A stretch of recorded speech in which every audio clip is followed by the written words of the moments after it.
Netflix. You just got off stage here at NewTeeVee Live, and you were talking about the subscription model as one of the models that are coming down. How does that play with, for one, talk about the HBO hole, and how does that impact your ability as a subscription service to provide all the content that you want, that subscribers want to watch?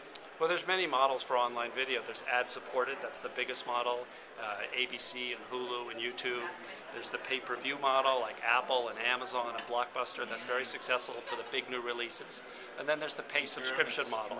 So at Netflix, what we're doing is trying to carry, we've got all the Starz content now is available through Netflix. We'd like to be able to have all the other content, HBO, Showtime, and be able to offer that right through the Netflix service.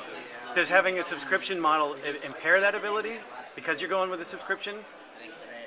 To get like some content that's locked up by HBO and other places? No, Starz is one of the large pay TV providers that competes with Showtime and with HBO. And we already have the Starz content. We don't yet have the Showtime and HBO content, but we'd like to get that at some time in the future. Okay. Now, you had talked about putting internet tuners in TVs. That was one of the big themes in your talk today. Do you feel that makes TVs more like computers where you'd have to upgrade your TV in that model? Well, I hate to tell you, Chris, but a TV is a computer. Oh, I have been told. Yeah, so it makes it just like every other device, like your cell phone that gets updates or your camera that gets updates or firmware. That's becoming more and more common. And it's not Netflix doing an internet tuner on the TV. We're looking for television companies to do that, who make TVs. And you see some of this is early work with Sony's Bravia. They're bringing the internet to television. It's not yet a web browser, but it's getting closer. Vizio is also working on stuff like that, right? One of the larger plasma screen makers. Vizio's a great TV manufacturer, very low cost, very aggressive on pricing. They and others are talking about incorporating a Wi-Fi. Panasonic has one out in the market now. So I think you're really starting to see this internet. And first what you'll see is that just the internet connectivity and some specialized apps like Netflix. I think over time what you'll see is a web browser built in. Because once the web browser is built into the TV, it can visit every web video site, not just the top 5 or 10. So which browser is well positioned for this environment? I mean, is it Opera, is it Chrome?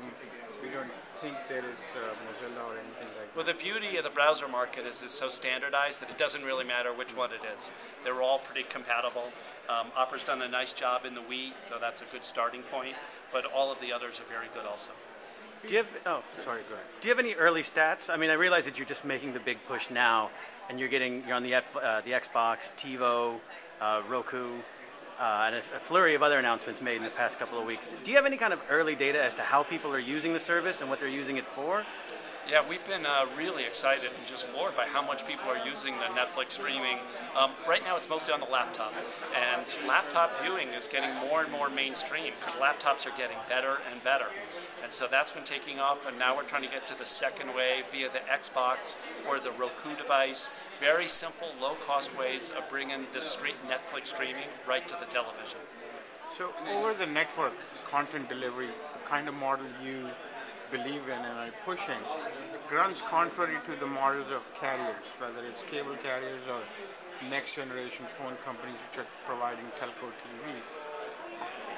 Do you think they will try and create more roadblocks in making this content become easily available? Well, they won't create roadblocks if they profit from it.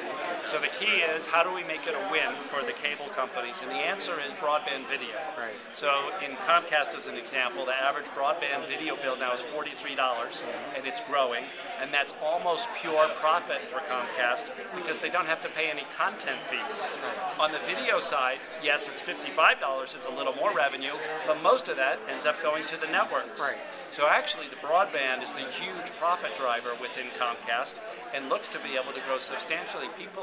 Why are consumers getting big broadband?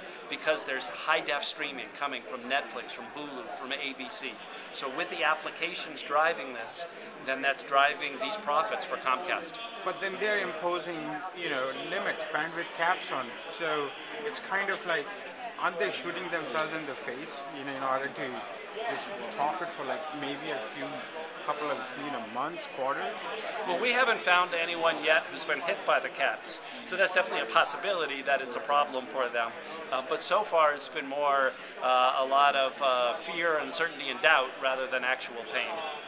Do you think this is a problem in terms of innovation? Is dependent on, in the past, the internet innovation is dependent on our ability to just not think about metered broadband, not think about how much bandwidth we will get, just pay a certain limited fee and just go for it. And you had Skype come out and YouTube arise because of that.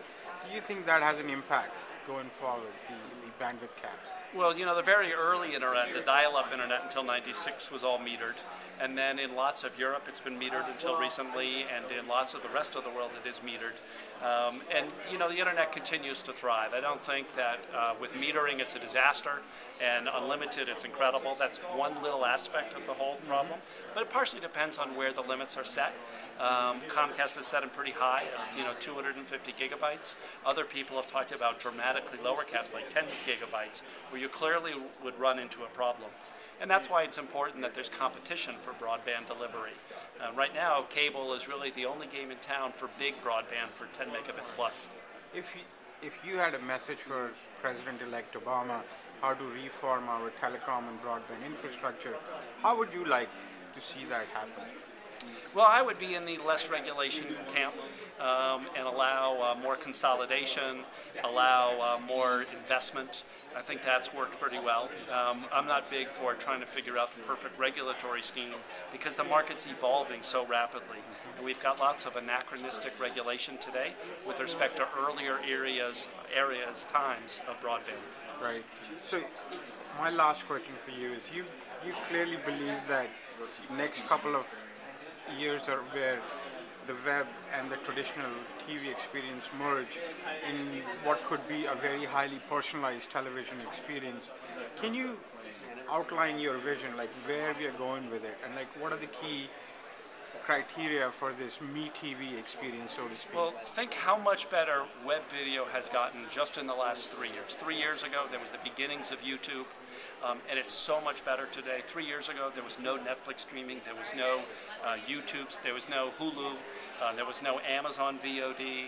Now we're all out there, we're all competing. The experiences are getting better very rapidly. We're learning on personalization, video delivery, video quality, content selection, amazing innovation in 3 years. That's continuing to grow on the laptop-based ecosystem of open browsers. Then we think the big jump comes when browsers start to get, web browsers like Opera and Firefox and IE and Safari start to get built into TVs. And then you can bring all of that personalized web content we'll be able to show right on the TV. It's got to be fully compatible with the PC web and feel just like another web browser. Okay, great. Thank you, Reed.